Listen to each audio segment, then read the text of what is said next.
Muy buen día, buenas tardes, dependiendo de dónde se encuentren en este momento.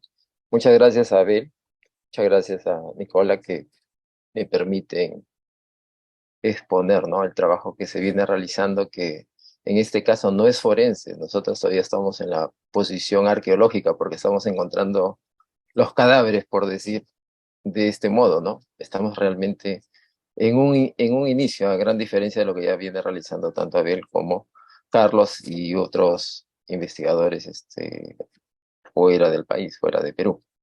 En este caso, a ver, me permite compartir pantalla.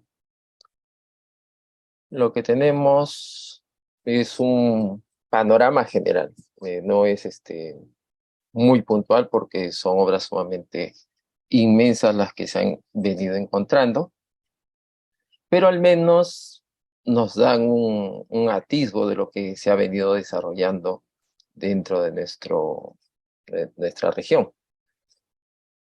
En primer lugar, un poco de contexto. El nombre que le he podido dar es el de Academia Limensis en general, un poco de radiación filosófica, si tomamos en cuenta el espacio geográfico de lo que fue el virreinato del Perú en su momento. Y sería la región, ustedes ven más clara, sería el ámbito de alcance que tuvo en su momento la Academia Limensis, que tuvo como centro exactamente a la Universidad de San Marcos, actual Universidad de San Marcos, originalmente denominada sencillamente Universidad, el Estudio General en Lima,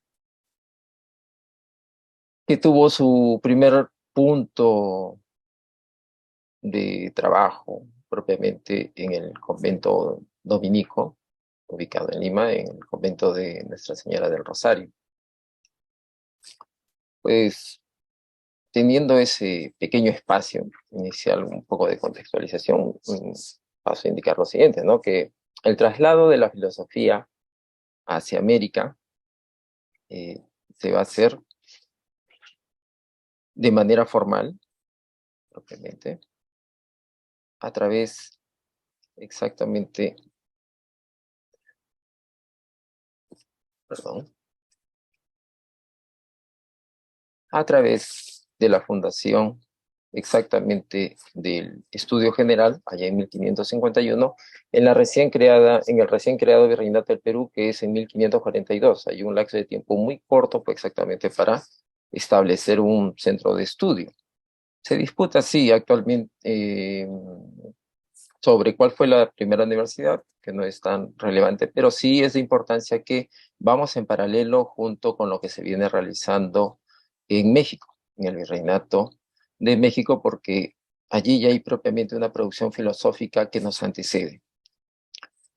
El nuevo foco que viene a ser la Universidad de Lima se convierte en un centro exactamente de propagación y de producción filosófica. Todo este conjunto que va a tener también a los colegios mayores, que va a tener a los seminarios, que va a tener a los noviciados, el conjunto total viene a ser lo que denomina la Academia Limensis. Ahora, destacan de estos, dentro de lo que todavía estamos encontrando, que el convento de San Francisco, dentro de Lima, va a ser un centro muy importante de producción. Ahí va a salir el primer texto propiamente impreso de filosofía, a cargo de Jerónimo de Valera, allá por 1610. Vamos a tener el Colegio Mayor de San Pablo, que sí, hasta la fecha sabemos que es el centro de mayor producción filosófica, al menos a nivel de manuscritos. Es el Noviciado de San Pablo, también ubicado dentro de Lima. Y hay rastros que nos llevan hacia la ciudad del Cusco, donde tenemos el Colegio de San Antonio Abad, de donde va a salir también la obra filosófica de Juan de Espinosa Medrano, conocido dentro de nuestro país más por su actividad literaria que por su actividad filosófica. Esta nueva comunidad que se forma dentro de América va a ser recepcionada en su momento dentro de Europa, esta comunidad mucho mayor, una comunidad internacional, gracias a la recepción y discusión de su producción. No hay muchos vestigios, recién estoy encontrando algunos, porque de lo que se trata exactamente, como se mencionó, es que las ideas postuladas acá sean propiamente revisadas por sus pares dentro de Europa para hablar en sí de una comunidad mucho más amplia. Ahora bien, es en esta Facultad de Artes donde vamos a encontrar nosotros en sí el desarrollo filosófico y la producción filosófica en manos de los que conocemos son sus lectores, los catedráticos, a pesar de ser propiamente una facultad menor donde se está iniciando la vida universitaria, a diferencia de el ámbito de teología, que ya es propiamente un ámbito profesional realmente en sí. Acá en la Facultad de Artes es donde se están presentando el conjunto de temas a estudiarse, eh, que denominamos un corpus doctrinal. Acá está de por medio de una organización en un programa o plan de estudios que propiamente es el cursus Artium, y que va a constituir la base de los estudios propiamente profesionales, que son básicamente medicina, cánones y teología. El plan de estudio que va a tener la Universidad de Lima, actual Universidad de San Marcos, está tomado de la Universidad de Salamanca. Básicamente sí he podido constatar que es de la Constitución de 1561 que tuvo en Salamanca. Pero acá va a tener algunas reformulaciones, se van a recortar o se van a tomar otros autores de por medio para su exposición. Este plan va a establecer que los estudios se van a tener que dar en 3 años, que es la regla normal en cuanto a este tipo de estudios. El primer año que está propiamente dedicado al aprendizaje de las súmulas, la dialéctica o lógica durante el segundo año, y filosofía natural en el último año. El tercer año, como ya más o menos había mencionado Carlos, es muy similar. Los colegios y noviciados, junto con los seminarios, tienen un plan muy similar. No es idéntico, pero en general podemos decir que sí, se recogen las súmulas, se recoge la lógica para el primer año, filosofía natural para el segundo, física y metafísica para el tercer año. Ahora, nuestro conocimiento del corpus doctrinal preparado realmente era desconocido hasta hace muy poco, porque exactamente no habíamos tenido nosotros al alcance ninguno de los textos. Siempre se mencionaban que existieron personajes importantes, autores, pero nunca tuvimos propiamente el texto tal cual, hasta que el profesor José Carlos Bayón de la Universidad de San Marcos logró y se dedicó, ¿no? A encontrar estas primeras piezas arqueológicas que vienen a ser los primeros textos, los cuales han tenido una pequeña difusión a través de una compilación llamada La complicada historia del pensamiento filosófico peruano. Ahora, en el conjunto de obras que se ha podido rescatar, yo solamente tomo 3, porque son propiamente los que van a abordar el tema de la lógica. Es el caso del franciscano Jerónimo de Valera,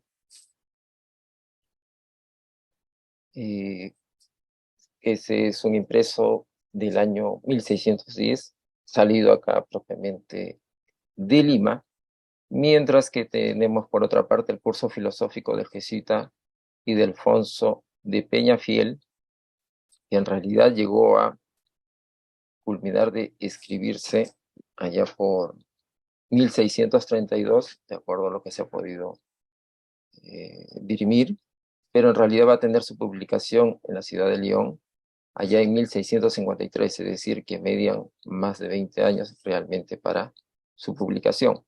Y luego estamos de por medio con la lógica del diocesano Juan de Espinosa Medrano, que fue publicado en Roma ya por 1688.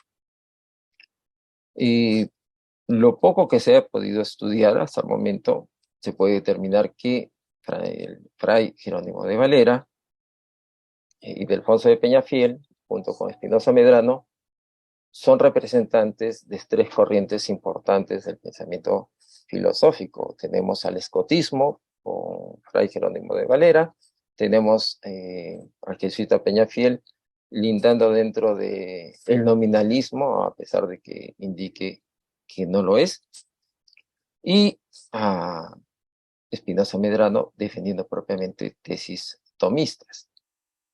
Ahora, es importante tener en cuenta acá parte del contexto europeo, porque durante los siglos XV y XVIII vamos a estar asistiendo exactamente a esta controversia, a esta pugna entre los estudia escolástica y los estudia humanitas. Un estudio ya dado por Eugenio Garín, en el cual exactamente están en contraposición, ¿no? Si lo queremos ver desde otro punto de vista, es la reforma y la contrarreforma de por medio.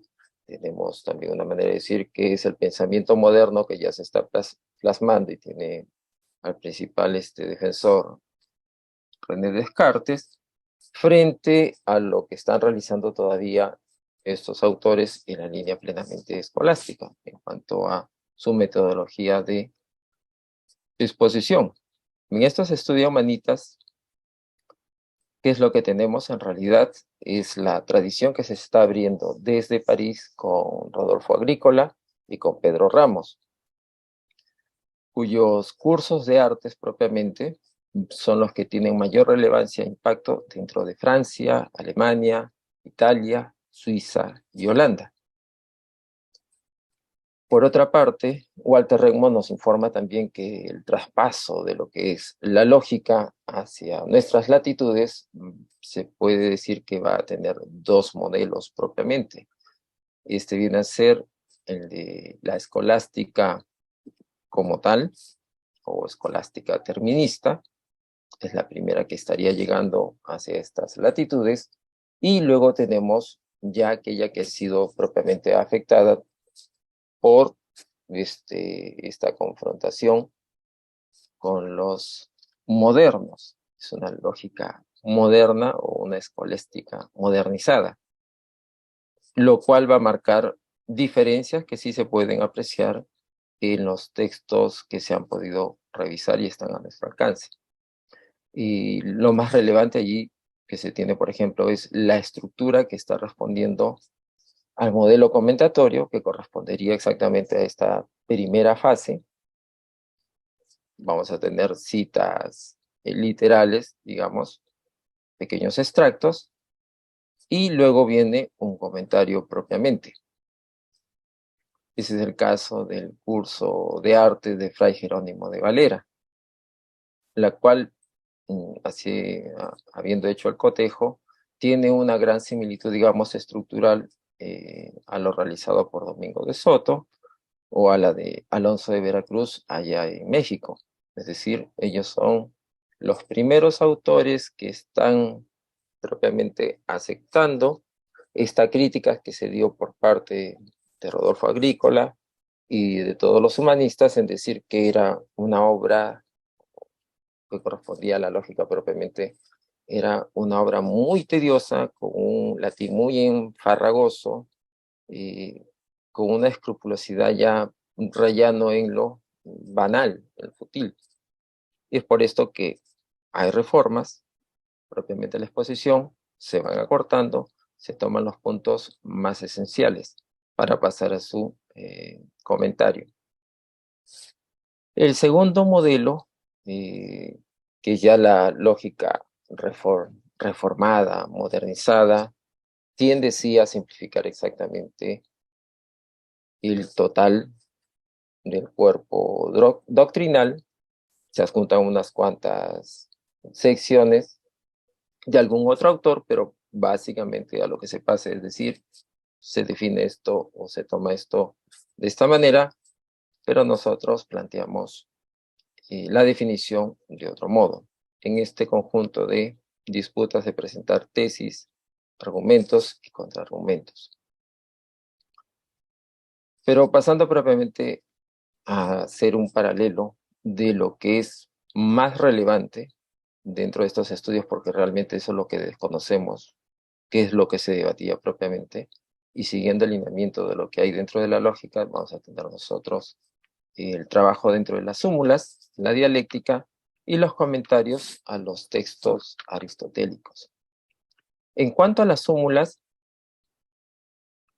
nosotros tenemos en esta sección, conocida también como lógica parva, lógica menor, presentaba los comentarios a las súmulas lógicas de Pedro Hispano.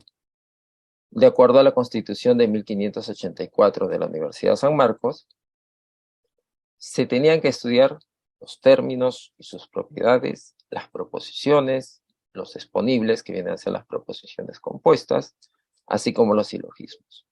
Se concluía la enseñanza de las súmulas con los predicables, es decir, lo que abarcaba a definir el género, la especie, la diferencia, lo propio y el accidente, junto con los predicamentos. Hablamos de las categorías aristotélicas de sustancia, cantidad, cualidad, relación, lugar, tiempo, posesión, acción y pasión. Pero ya desde la nueva interpretación que había quedado plasmada por Porfirio.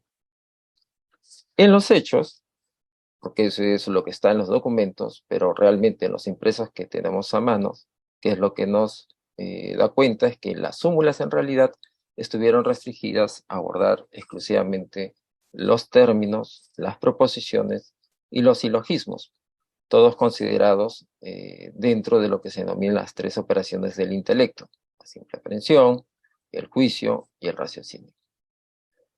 En la lógica de Jerónimo de Valera nosotros encontramos que el tema de las súmulas en realidad no es tan importante, pues hace una exposición bastante breve, algo similar a lo que está realizando Espinosa Medrano.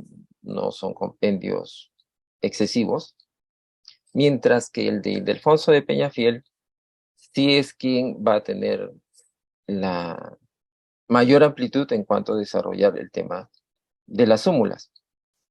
Dentro de las súmulas, el tema que sí se muestra como importante, en general para todos, viene a ser el de las propiedades de los términos. Valera y Peñafiel son, digamos, los que presentan la mayor exposición de análisis de argumentos, de análisis de los textos de otros autores, y Espinosa y Medrano se va a concentrar mucho más en la exposición sobre las proposiciones modales. En general, estos tres autores sí van a sin embargo, entre los tres autores, Peñafiel es el que va a destacar a realizar una exposición mucho más amplia en torno al silogismo, presentándonos cuál es su naturaleza, cuál es la materia del silogismo, las formas, así como las figuras y modos. Adicional a ello, Peñafiel también encontramos que algo singular, no sigue al pie de la letra lo estipulado ya en la Ratio Studiorum, que viene a ser el programa de enseñanza de los jesuitas, el cual indica que la enseñanza exactamente de la lógica tiene que ir siguiendo a lo ya estipulado por Francisco de Toledo y a Pedro da Fonseca.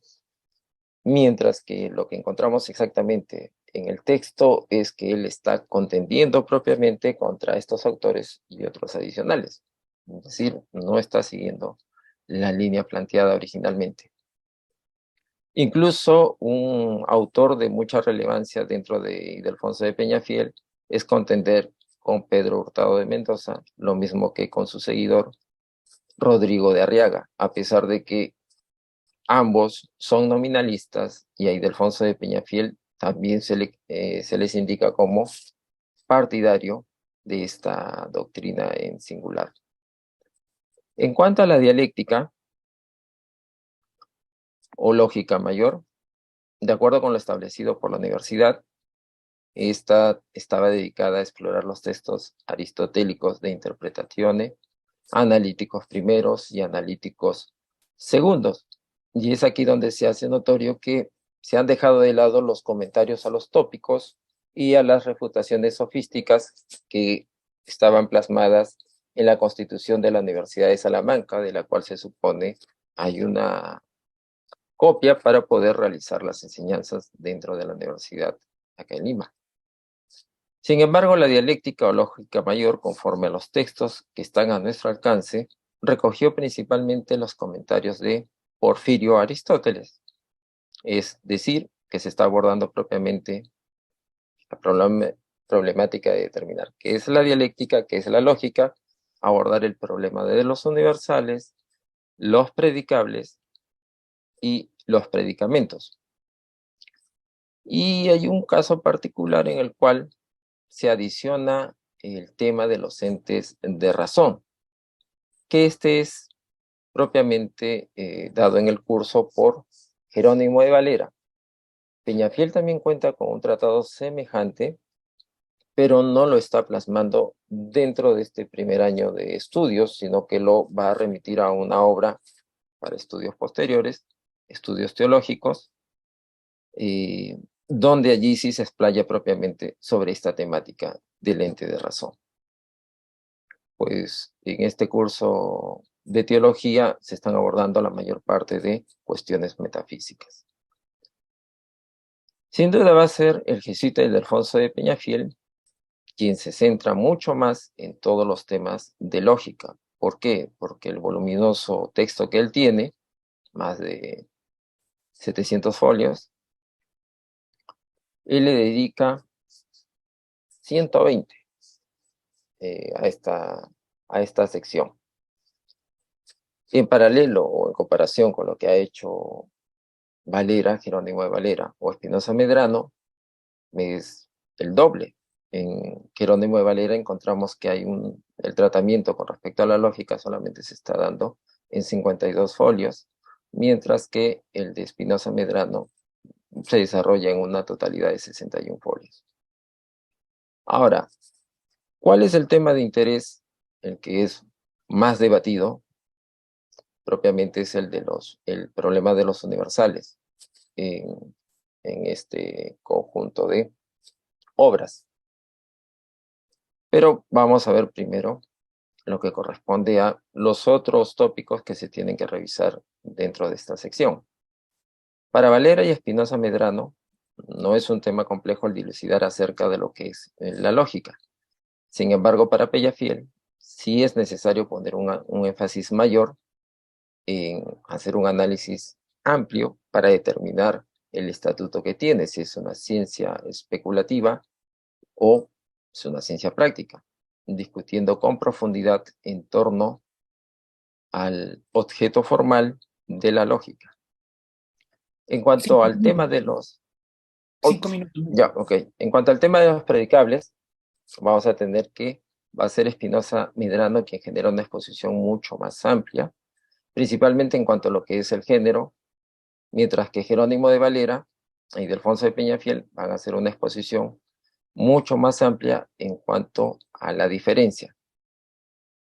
En cuanto al tratado de los predicamentos, Valera y Medrano son los únicos que abordan directamente, lo abordan directamente en el curso de artes, porque Peñafiel lo hace en su tratado teológico también con una amplitud bastante grande de 170 folios. En Valera se ha encontrado que existe una exposición previa en cuanto a los términos, y en Espinosa Medrano hay una inserción de un breve tratado sobre el ente. Se puede considerar como tema de mayor relevancia al concerniente al predicamento de la relación en los tres autores, seguido con el tema del predicamento de la cantidad.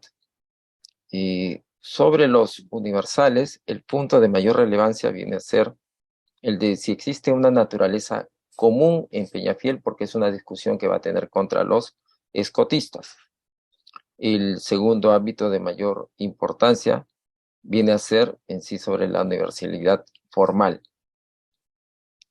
Y sobre los comentarios a los textos de Aristóteles, vamos a tener en sí que solamente es Ildefonso de Peñafiel quien nos va a proporcionar un comentario al Peri Hermenellas y a los analíticos primeros y analíticos, perdón, solamente a los analíticos segundos, porque a los analíticos primeros no los hay. Tanto Espinosa Medrano como Jerónimo de Valera no van a realizar exposiciones a los textos aristotélicos.